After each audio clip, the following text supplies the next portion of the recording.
And I remember back then my friend Jenny told me, she was my first friend in Germany, and she told, Sneha, could you please stop smiling at people in the U-Bahn at that bakery, and like they think that you need money. I'm like, no, I'm just being nice to them.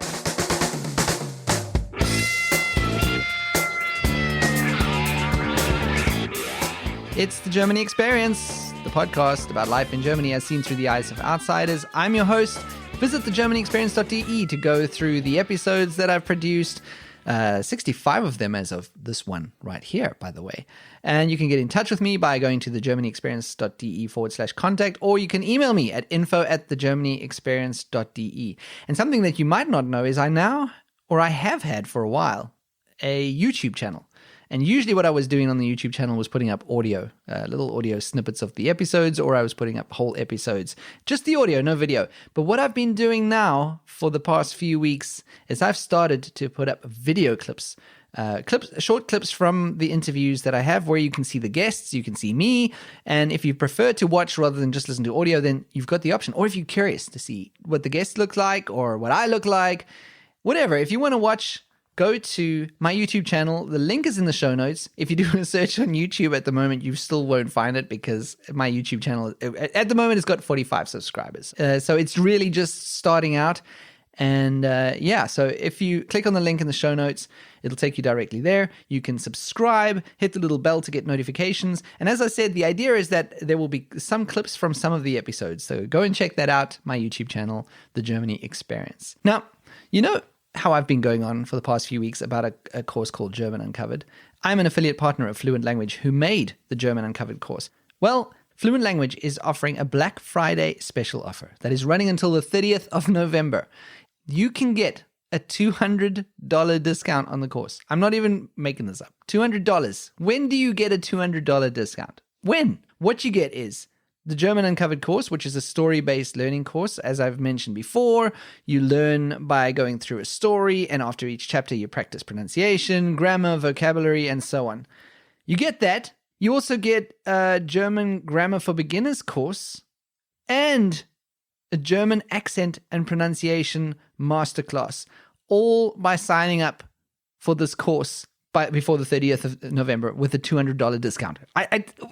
It could not be better for you. If you do not sign up for this, then I don't know. I don't know what to say to you. Do you even want to learn German? So what you need to do is you can use my link in the show notes. That will take you directly to the discounted offer of German Uncovered. Go to the show notes. All the information you need is there. This week, I was featured on Steph Fuccio's podcast. Now, as you know, she's the host of a whole bunch of podcasts that fall under the Geopats umbrella. And she has also got a separate podcast called Geopats NaPodPoMo. Now, if you don't know what that is National Podcast Posting Month, where podcasters can commit to producing a show every single day for the month of November. Now, I would never try and release an episode every day, because I struggle enough getting a single episode out per week. So daily would be out. I would never be able to do NaPodPoMo. But someone who can is Steph Fuccio. She's doing a great job. She is posting every day, and the podcast feed that she's doing it on is Geopats NaPodPoMo. And what she's doing is previous guests on her podcast are doing a check-in and follow-up. And I have done the same thing. My original interview was on Geopats podcasting back in September 2019, when my podcast was still called Expat Life Germany. And what she's done is she's put out this week an episode with me talking about where I am now in relation to back then. And I discuss what's changed since our original interview in September 2019. I discuss the things that I've learned and some of the things that are problems for me now with the podcast. That is the first one. And then the day after that, the very next episode, she released a clip of the original interview that we had together, just as a bit of context. So you can hear that if you go to my show notes, click on the link, it'll take you to Steph Fuccio's Geopats NaPodPoMo, and check out her other podcasts. All right, so on to my guest this week. Her name is Sneha, and she is from India. And one of the kinds of expats that I love talking to are people who move to Germany to work in the performing arts, because I think the arts are difficult enough as it is, even when you are in your native country. And as Sneha says, when you sign up for the life of an artist, you sign up for uncertainty. And when you add a foreign country into the mix, then the uncertainty is through the roof. And then add a pandemic and see what you get. Sneha performs and teaches classical Indian dancing in Munich, and we talk about how she got started doing that in Germany just after she arrived. We also discuss how Munich has given her life and why she is still in Germany 10 years later. My chat with Sneha was, for me, very moving and inspiring, and I hope that it is for you too. Here is Sneha from India.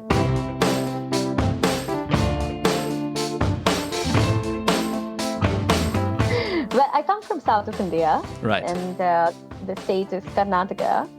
And the city I grew up is Bangalore. I was born in Mysore, Karnataka again, and brought up in, I grew up in Bangalore. My parents are all from south of India. And I landed in Germany 2011.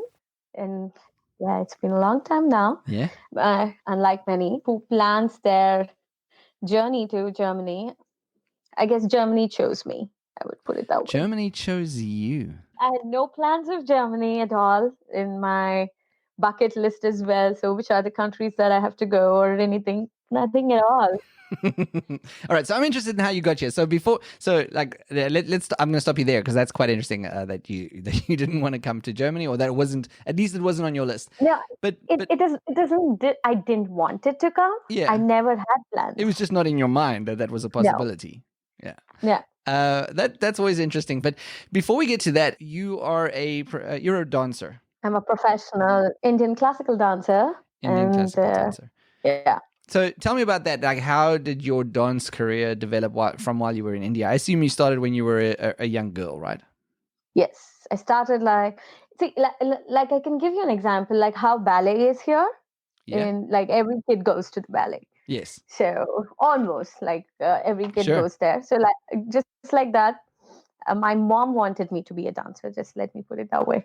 It's always any dancer you meet. It's always the mom who wanted to be a dancer, and she couldn't do it for whatever the situation. Right. She couldn't do it, so she just put that idea into me and pushed me to the dance classes. But yes, I fell in love with the art form itself.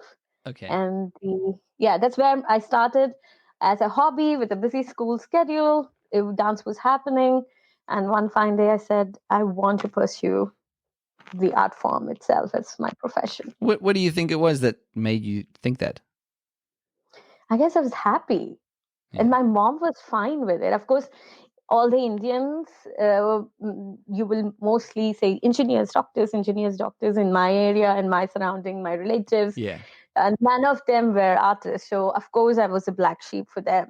Oh, my God, art, Yeah. I mean, it's not a valid profession to talk about. And there's no pride in talking about it. Yeah. That was also at some point for my parents, because all of those relatives, cousins were talking about which big universities they were going to. And my parents were saying, she's going to be an artist. And they were like, the conversation used to end there. They always find there's no future to it. After a certain age, you won't dance, you won't do things. Anyways, that's how my journey started. And then I did my bachelor's in choreography and master's in fine arts. Right. And this was all in India, the studying? All of this in India. Obviously, yeah. And then I was married way too young. Okay. And at 21, I was married. And my ex-husband got a job in Germany, in Munich. But yeah, like that's the reason I said the Germany was not even in my plan. My dream was to continue practicing the art form in India and pursue different, perform at different festivals, of course, travel around. I was in US at that time for, I guess, just before my wedding. I was in New York and New Jersey, working in Princeton dance company. So I was already traveling at a very young age and performing around. So it was fascinating. I had plans there. And that's why Germany is destined. I was destined to be here. Okay. So you had some idea in your mind that you would probably live for a while in somewhere else. That was kind of the plan. So it might have been New York, which is a dance center, or it might have been somewhere like Yeah. that. Okay. As an independent woman, that was my dream when I look back. Yeah. That's what I would have done. But Yeah. yeah, here I am. So the dance that we talk about, you mentioned there's a strong parallel to ballet in German culture or in Western culture, if you want to put it like that. Is it a traditional dance that everyone knows about? Is it when you say classical Indian dancer? What is that? Okay, a little brief of what I practice. There are 8 Indian classical dance forms, Right. Coming from different parts of India. The art form that I practice is Bharatanatyam and also Kathak. Bharatanatyam is originated in the temples of South India. Okay. And the Kathak is from north of India. Right. But I teach mostly the South Indian art form, that is the Bharatanatyam. Mm-hmm. And to give you a short introduction about the history, so the art form is both religious and secular. Okay. And I'm trying to make it as simple as possible. Yes, I understand that it's very. These cultural questions are very complex, but yeah, just give it a shot. Yeah. So, and since the art form was originated in temples, the subject was gods and goddesses. And then the art form traveled to the court. The kings were the subject. There were dancers, courtesans. And then during the British rule, during the political, socio scenario that the art form went through, it kind of lost its way, the form. Right. And therefore, after the art form was revived, and the linear movements came into being. So back then there was curvilinear movements, and from there to geometrical movements came in. And today, Satir Dasiyatam, which was the name, historical name, right, is now called Bharatanatyam. right. So it's a huge history. I'm trying to break it down so that I don't bore the listeners or viewers. It's like, okay, we don't get it. So I'm trying to simplify it. Okay. So it's a very old art form, 5,000-year-old art form. Wow. So yeah. And is that what you perform as well, or do you perform a mixture of styles? See, it's been 10 years in this. There's going to be 10 years in this city. And I came here as a young girl. So all my 20s, I'm in the city. So I embrace both the cultures. So that's why I have my company, which is Abhinaya Dance Company, which brings both the cultures together. Okay. So I have 4 jazz dancers. We collaborate and bring things together. Right. Whereas when it is coming to the pure art form, I practice pure art form. The word pure is probably not the right one to use. The traditional art form, just as I practice that and I teach that. So, of course, now when you ask me the subjects that I choose, it is both religious as well as secular. So I want to talk about the gods and goddesses and tell people stories about that era, as well as talk about social relevant projects, like what's happening today around us. So I think it's happened because I live here, and whatever personally I was going through, it started reflecting in my art form. So Germany is a very, very, very important part of my being. I call this, India is my motherland. Of course, I call this as my fatherland now. So both of them have the equal love and respect. One gave me life and one gave me another kind of life. Right. So yeah. So it is a part of you as much as India is a part of you. Totally. Yeah. Totally. So you moved, your husband, was he looking for a job in Germany first of all, or did that just kind of happen at the company he was at? He already had a job when we landed here. So he had the contract. So we landed here. Yeah. The first 5 years, I don't even remember if I was a serious artist. Okay. I was just doing things because I remember when I landed, I was doing my master's. I was writing my thesis. So I had plans like, okay, I'm going to finish this. And I remember telling, I'm going to travel around, perform everywhere, and then we go back to India. Right. So it never was a had plans of temporary thing. Yeah, it was a temporary thing. So, but I remember I'm a curious soul. So I keep looking around for work, or probably not just work, just for inspiration. Right. Let's put it that way. And that age, Sean, when you're 21 and you land in a country like Germany and the city, beautiful city, Munich, Rathaus was my favorite thing. Staring Rathaus was my most favorite thing. Yeah. Understanding German, because you think you've done your A1 and you land here, you think you'll understand everyone. Yes. I was like, oh my God, what is That's not it's not the case. Yeah. And having lived in New York, I had this constant thing that thinking, oh, people are very cordial to each other. Right. They're going to say hello, good morning, and things. And I used to go with that smiling face. Yeah. And nobody used to smile back. I used to wonder what's wrong with people. What's Why are going they on not here? Is it smiling? me? Yeah. And they used to have this weird look. And I remember back then my friend Jenny told me, she was my first friend in Germany, and she told, Sneha, could you please stop smiling at people in the U-Bahn at that bakery, and like they think that you need money. I'm It, like, no, I'm just being nice to them. And yeah. then cut to after 5 years, I saw some other Indian smiling. I realized, oh my God, I guess he or she is new. He's new. They Look at don't the know. smiling. Stop. Just stop it. Stop. Yeah. I had this habit of going to bakeries and say, hey, Yeah. good morning. Yeah. I wanted to show off. Yeah. And they used to, yeah, morning. Yeah, it was very Like just straightforward. Take the lands on coffee, deaf get ears. out.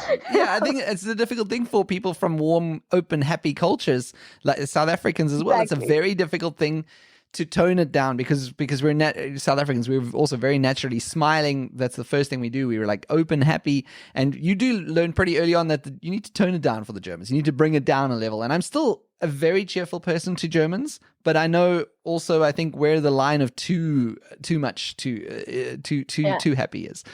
Yeah. But I think after 10 years, you will crack it. You know it. Yeah. Yeah. How much to smile for? Yeah. 10 years, guys. 10 years, folks. That's all you have to do is just wait 10 years and then everything's fine. Everything will get better. Don't expect yourself to be walking in this in 2 years. Yeah. No, I think it takes time. Yeah. So I'm interested, when you came over to Germany, this must have been a huge thing for you. You wanting to base your career on dance, and Indian dance is a pretty specific cultural type of dance. I would assume, and maybe I'm incorrect here, but I would assume that a lot of people here in Europe don't even know what the dance is or don't understand it maybe. So was that in your mind when you came over? Like, what am I actually doing? Going to a culture and I'm wanting to do this as a career. Did you know that there was going to be an opportunity or a possibility to follow this career here? I'll be very honest, Sean. When I came in here, I thought it's going to be like New York. Okay. People would know what the art form is, and Right. etc. And so I was expecting the same invitation from anyone and everyone I'm going to perform here and there. That was not the case. So back then, when I came here, people knew what is Bollywood dance. Yes, I think that's the only thing that people know. Like me, for example. That's it. Exactly. Even now, I have to tell them the difference between the Bollywood dancing and the Indian traditional dance. So that's the reason I give that example. It's like ballet. So the minute I say it's like ballet, oh, are you also tippy toe? No, then I talk about the gravity, and then I Right. say, look, we are barefoot, and we sit down, and Okay. so then give more detail. So back then, I remember everyone I spoke to had an idea about Bollywood dance. Shah Rukh Khan was a thing. I remember my Yeah. neighbor was like, as soon as she saw, and I said, I'm a dancer, she was like, can you teach me this Bollywood song? I remember she put it on TV and she's like, can you do this? I can. Teach but me how to do I used this. to, yeah, that's all she was expecting. And I had to explain. That's where I was walking through Milbertshofen, Olympia Park in Milbertshofen, Yeah. Schwabing area. I saw this Kulturzentrum Milbertshofen. I knew culture is culture.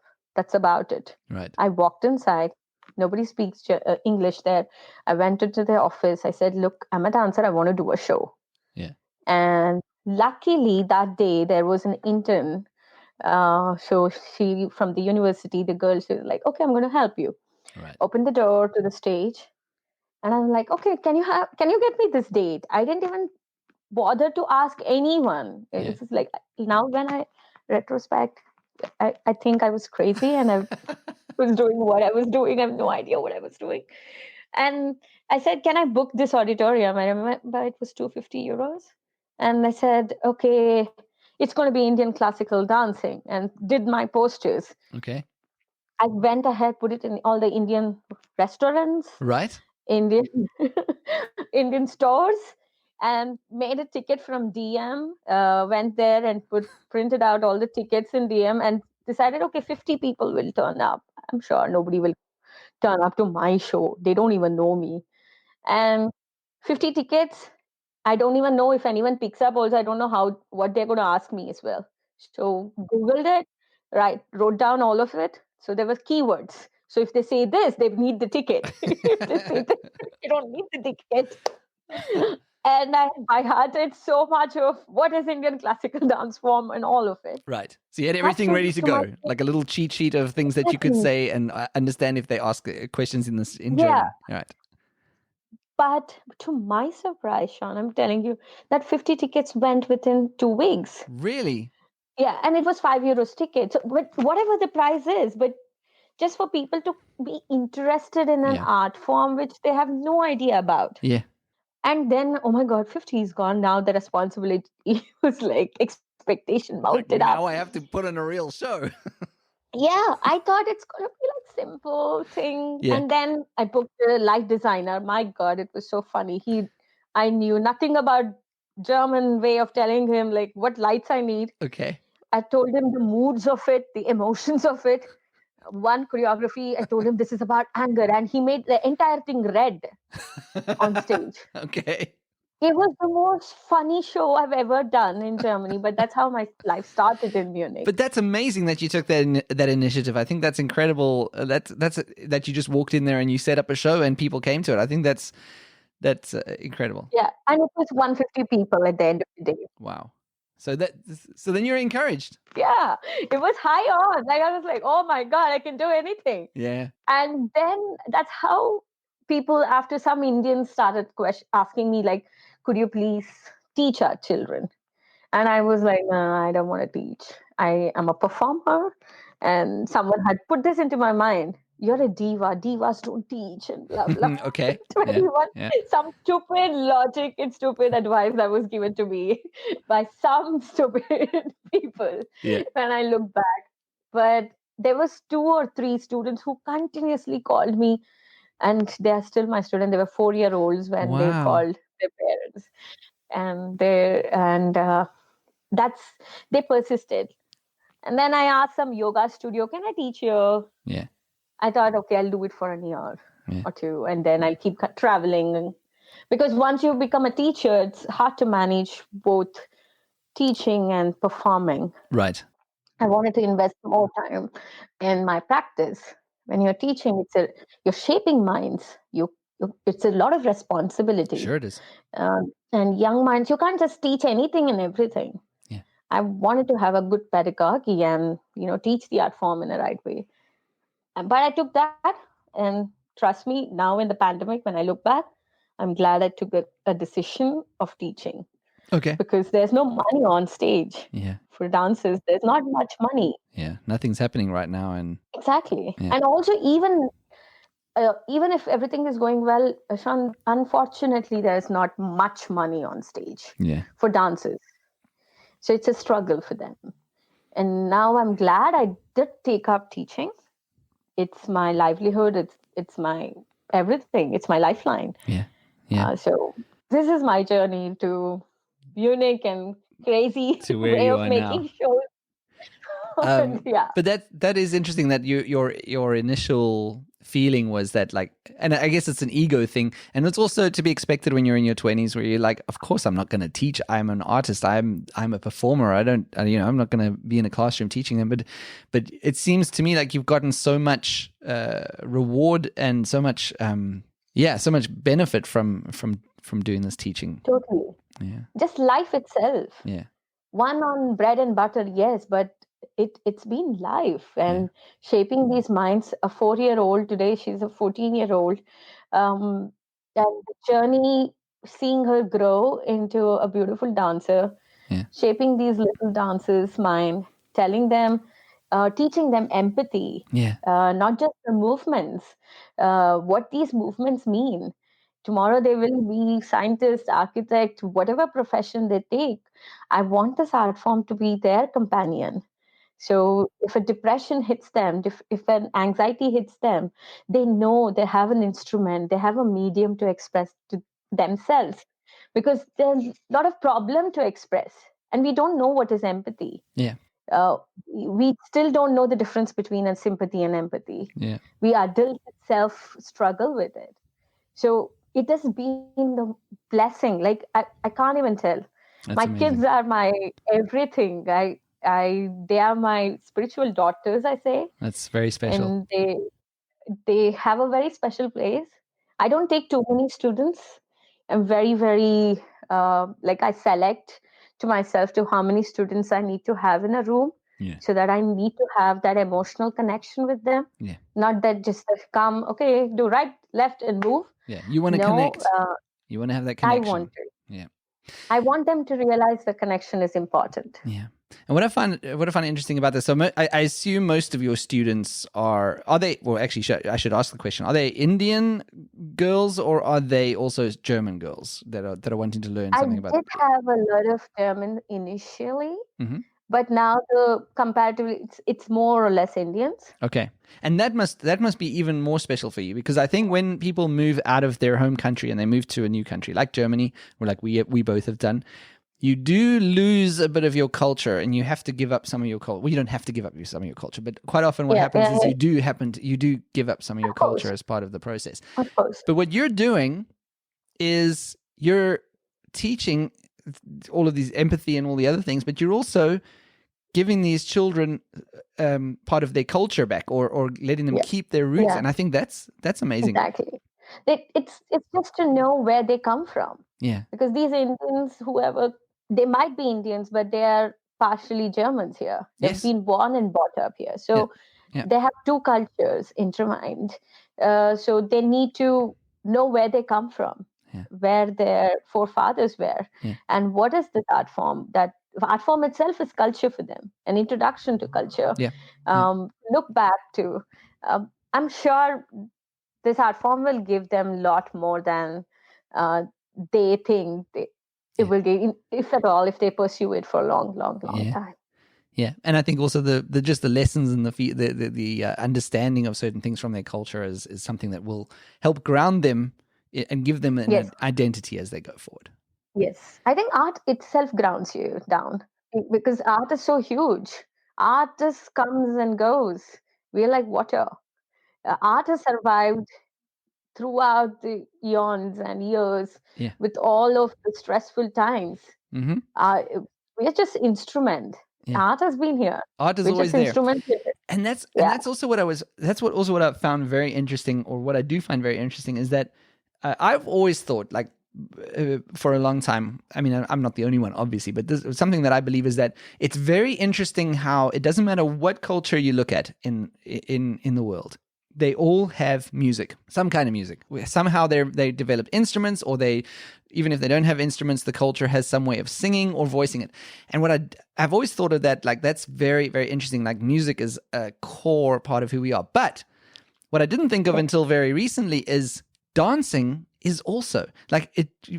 Not only do those cultures have music, but they have some kind of expression of that music, some kind of physical manifestation of that music, and it's in almost all cultures. So that is very interesting how it is a core of us. This dance is a core of us. I often feel music is just hearing music itself. You can make out the culture of that music and where it's coming from. If it is an African folk music or Indian classical music, yeah, your emotions just like goes here and there.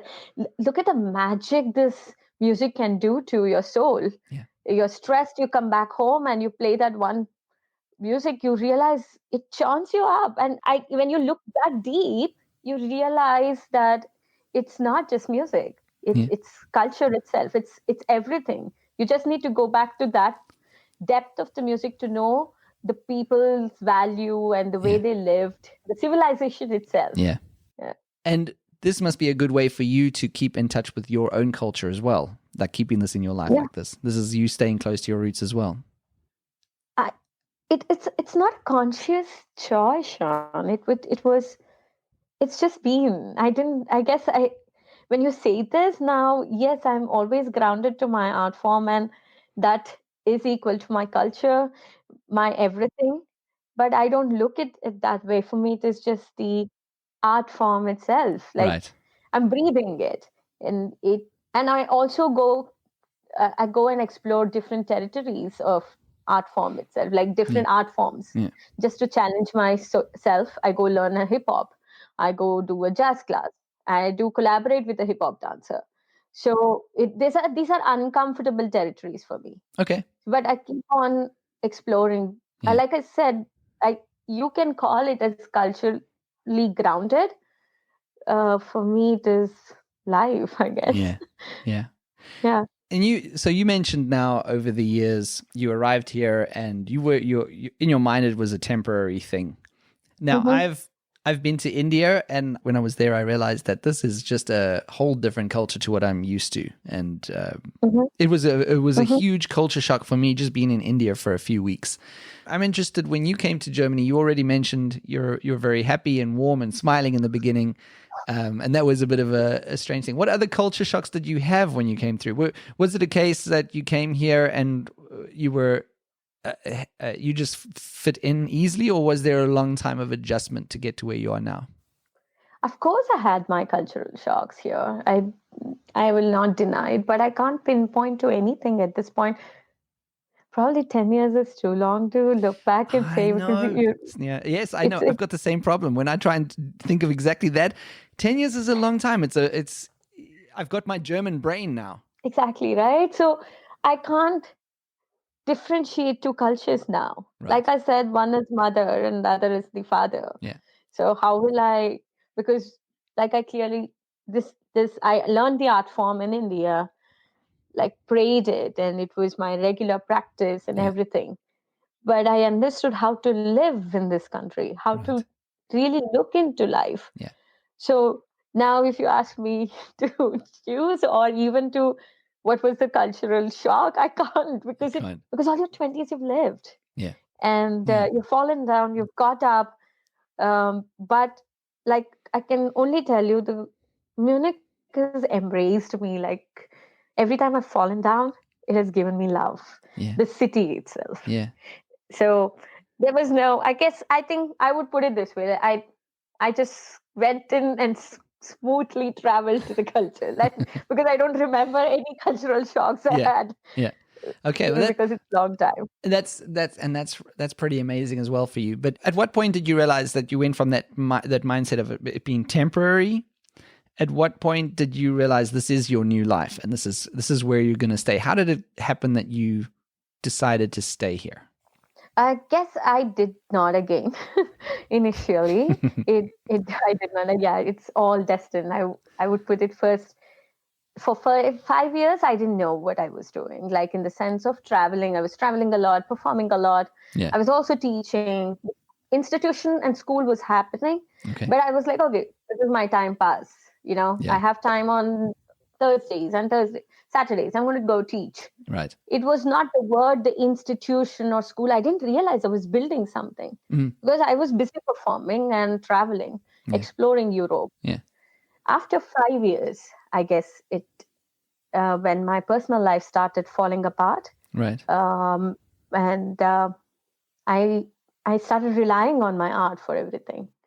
It became a window to express. It became a window to earn money and bread and butter for myself and take care of myself. So it's after 5 years, I realized, oh my God, I have to buck up. I have to work double hard and create productions, make it more interesting, have a voice, have a bigger voice. Yeah. So it's after 5 years. So after 5 years Until for five you. years, I didn't know. Yeah, until Yeah. then, I didn't know what I was doing, probably. Yeah. You mentioned that your personal life started falling down. What was it at that time an option to go back to India? What like did that go through your mind? Like maybe I could go back home? No, No. no, I didn't want it to actually, because if I had to go back, I had to go back to my parents' house Mm-hmm. because my marriage was falling apart, and and I would lose my self going back. There was a lot of questions because the independence of earning your bread and taking care of yourself. And I didn't know where to begin with when I go back because 5 years was long. And where do I fit in there in the art field? Was so many questions coming in and out. So I said to myself, no, what I've carved here, I've carved it. And I need to only make it bigger and better and put my soul into my work. I started practicing crazy because at home things were falling down and I used to find my happiness in studio. So, and yeah, everything that happened after that is the last 5 years has been horribly crazy, but yet beautiful because it has made me the person that I am today. So you've really, the dance and Munich has helped you get over the personal issues that you were having and move into being a strong, independent person that you are right now. So that's amazing. Yes. So let's talk a bit about coronavirus and how it has affected you. So you had to stop working. From what I understand, you had to stop working in this times. So you haven't had that creative outlets per se. Oh my God! If I look back, it pains me. Because it was March. I remember just after my birthday, the lockdown happened. So, and I was coming up with a production called Feuerfrau. And it was on 30th May to be premiered with me and my company dancers, Rebecca, Francisca, Hannah, and Alessandra. We were already on the rehearsals. We had announced tickets, and there were 50 tickets which had sold out. And the pandemic happened, and we had 700 flyers sitting at home and the posters. So it was heartbreaking. I didn't know. I was paralyzed mentally, didn't know what to do. For that 3 months, I had no idea what I wanted to do. How to even move was like, I kind of felt I was numb because you lose a project and you don't know when you're going to go back on stage. And although artists, like, we know uncertainty is what we sign up when we say we live a creative life. Artists can mold themselves to anything because they are always into uncertainty. They don't even with their dance classes, you never know how many dancers will be there after 6 months with you. So the money flow, everything is it's an uncertainty all around for us. But when such a thing happens, when you know you don't have an expression anymore, like because we bring public together. When a situation like this happens, art is the first thing that will go away. And we are the last ones to come. But I know, matter of fact, artists are lost. Like, they don't know. They're trying to express themselves from home. For me, it took almost 3 or 4 months to decide whether I want to put my living room out to the public and perform. And I did not sign up for any live performances. I was scared. Like, should I show this part of my living room or should I shoot this part? And how much am I allowed to? But then there is constant pressure to create because of this validation that you need from social media. Unfortunately or fortunately, it works both way. Unfortunately or fortunately, it's kind of a blessing in disguise, and as well as sometimes a pain because there are a lot of insecurities that comes to you. Because there are more other artists are creating and you're like, oh my God, I'm numb. I don't know what to do. I have no idea what to create. So it's a lot of confusion that I guess I have now cracked a deal that, okay, you know what, I'm going to do a video a week. I'm okay. I'm going to show my home. It's fine. It's fine to put it out because I want my work to reach out so that I have more people coming to me to learn. In this way, I, as an institution, I as a dancer will grow and the institution will as well grow because there is so much on social media and I want to show what is authentic art form and what the real art form looks like. So yeah. Yeah, well, I've been following your Instagram since we first got in touch. We were put in touch by Dana Newman, Yes, who also lives in Munich, and I think she's been yes, to shows of yours. And she said yes. she was on my show on the podcast, and she said, "Oh, by the way, this Sneha would be a really really good guest on your show." And so she put us in touch, and then I started following you on Instagram, and I'm so glad I did because it's introduced me to the whole new world of this dance form. Like I hadn't like. Unfortunately, I hate to admit it, I'm just as ignorant as everyone else. The only dance I knew from India was the Bollywood dancing. And then when I saw this, it's really beautiful and expressive and very, the movements are all very specific and it's been great. So I will put it in the show notes, a link to your Instagram account so that people can follow you and see the videos that you produce. Because you're producing them Thank you. on Instagram, right? You said. Yeah. Right now it's there, and I hope I'll do more work, because I think where else art comes from? I think from the darkness. Yes. The great Yes, it art always come does. from Yes. and the churn of World War gave us Charlie Chaplin. Yes. So you Yes. never know what is going to come out after this pandemic from art community itself. Yeah, I think we're already seeing a lot of creative stuff happening. Like you were saying, people doing from their living rooms, and in some ways, it's also very personal. Like if I'm watching you dance in your living room, and Emma, who I spoke about earlier, also does videos in her living room. Sometimes it's to me, it's a lot. It's very personal to watch that, because not only am I watching the dance, but I know that you are in your personal space, and that kind of makes it for a viewer more special in a no, I wouldn't say more special, because it's different. Let's put it that way. It's a different kind of viewing. Different. But I'm also scared, Sean, to be very honest, if we give away too much free content, uh, then what's next? Yeah, then when everything opens up, I want people to come out. I'm sure they will, but then are we giving too much of free content? It's always there's a contradiction like going in my mind, that should I be there? Should I express myself? Should I write about what my creative process is? Um, and then there are days I go 15 days away from social media. I'm like, no, I'm not going to do any free content. I'm not going to say, and then you will be like, oh my God, I need to do something, because we artists are hungry for applauses. And I know we're not going to get it out there right now. You I need to guess get artists somewhere. they're looking for, I don't know, it's kind of toxic as well to get the likes as your applause, equivalent to, which is not right. So I'm sure most of my art community people are confused, and I won't complain. But having said that, still have my job. I'm able to earn. I'm able to have a comfortable life. I'm able to put food on my table. So as an artist, during pandemic, if I'm able to afford this life, it's a blessing. It's good, yeah.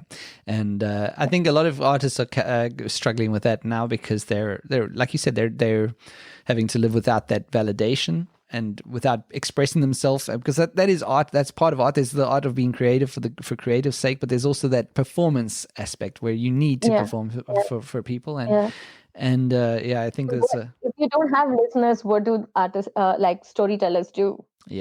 We storytellers need people to resonate or probably ask questions. And I love more, after my performance, I often feel, applause is not the high when you leave your audience with question mark and disagreements, uncomfortable scenario.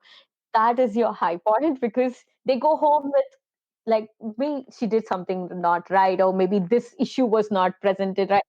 There's a conversation. And they're thinking about it. Exactly. If your work can lead to conversations, good, bad, anything, and that's where that you're bringing a change. And I'm missing that. I miss that thing. It's like it's all about pretty pictures and right angles. Yeah. The algorithms are the game, right? It's all the algorithms. What you don't know whether your work is going where, how, but you keep trying. That's all. Even if it is 5 people that is inspired by your work and will come tomorrow to your show. The reason I'm posting my work out is that tomorrow when I put myself on stage, I'm expecting those 10 audience to come and bring their next 10 people that they know. So you're basically building your audience, or basically inspiring people to learn the dance form. This way the institution is growing. Yeah. So it's every permutation and combination you have to try. You do, yeah. And at the moment we don't know what is next. So yeah, I'm just hoping that I think I hear what you're saying about being nervous about giving away the free content, and I think that it's a very much a danger, because people might be saying, well, after all of this, why do I have to pay so much to go and see a performance, or why do I have to do this? But I'm hoping that at the same time, the pandemic has made people appreciate sitting in an auditorium watching something. I know for me it has. For me, it's really made me, something I took for granted was just going to a show or seeing a band in a nightclub or whatever. But now, when the time is back, when I can go and feel comfortable sitting in a theater or an auditorium, I will pay double. I am ready for that experience. I am missing it like crazy. So hopefully that is the feeling that people will have after all this. I'm also expecting that Yeah. from all of the audience, is that they will be hungry for they're gonna be so hungry. a human interaction. And yeah, like I said, art will be the last one to come back. Yes. Even we have the vaccine, and then implementation of vaccines, and then I think the trust that people need to have, yes, to come back together. We are the last ones to come back. Yeah. So I've made peace with that idea that that's going to happen. Yeah. Although it hurts. Yeah. Well, Sneha, I have one more question for you, and it's what advice do you have for young creative artists coming to Germany that have decided, like you did, for whatever reason, that they're going to make a new life in Germany? What's the one bit of advice that you would give them? I don't know if I'm worthy of the advice, but I will still believe in yourself, which I failed to do that in my creative path. After 5 years, like I said, due to my marriage falling apart, I didn't know where to tap for help and where to believe in myself in my creative journey. Although personal life and the professional life for artists are quite intertwined, because you kind of carry those emotions and emote in this art form, or anything that you practice in your art, in the name of art. And there's so much that I want to say, Sean, so much that I want to say to all those young ones who are dreaming to live a creative life. Is, yes, uncertainty is what you sign up, and fear is going to be there constantly, and insecurities are going to dance with you all the time. But you got to believe in yourself, and you have to, another thing that I feel, all the artists are also vulnerable people. There will be a lot of people who's going to cash on that. So don't let your soul flow into people, but let those everything flow into work. Let your work speak. So work on yourself, work on everything that you can do, breathe your art form, breathe everything that you can, give everything. And last but not the least, believe in yourself. It's an understatement, underrated word, but believe in yourself. No one is going to believe in you. No one knows what your dreams are. You got to believe in your dreams and just push forward and be courageous, because you artists are courageous people. They don't know what's next, but they still live with so much color. Like Robert Williams says, right? So the social causes like engineering, doctors, astronauts, and all of these are noble causes, and we need them for the society to move. But we all come back to poetry, music, love, dance, sculpture, painting. So that's what makes us human. So we are spreading love. We got to give ourselves more love so that we can give more people more love. Yeah, that is wonderful advice. Sneha, it's been incredibly inspiring and moving talking to you. I think you're very enthusiastic, open, positive and like I said, very, very inspiring. It makes me want to go out and create something right now. So it's been very good talking to you and about your experiences in Germany. I wish you luck, and I will, as I said, everyone should follow your Instagram account. What is it called again? It's called Sneha Dance. Sneha from my first. Sneha Dance. And dance is because I breathe dance. There we go. And I will put as I said, in the show notes so people can find you there. Yes. Thank you. Thank you, Sean. Thanks a lot for having me. Thank you for coming on. Since our interview, Sneha also has a new Instagram account for her dance school. So you can go check that out. It's called, and I'm going to try and say this here because it's partly Indian, partly German. Abhinay Indische Tanz. Abhinay Indische Tanz. You are not going to get that from my pronunciation. So go to the show notes and I will link to her new Instagram account as well as to her other accounts and places that you can find her. And that's it from this week. Music in this episode, as always, by my band 10 Cent Janes. Additional music by Ryan Anderson until the end. Stay home, stay healthy, and auf Wiederhören.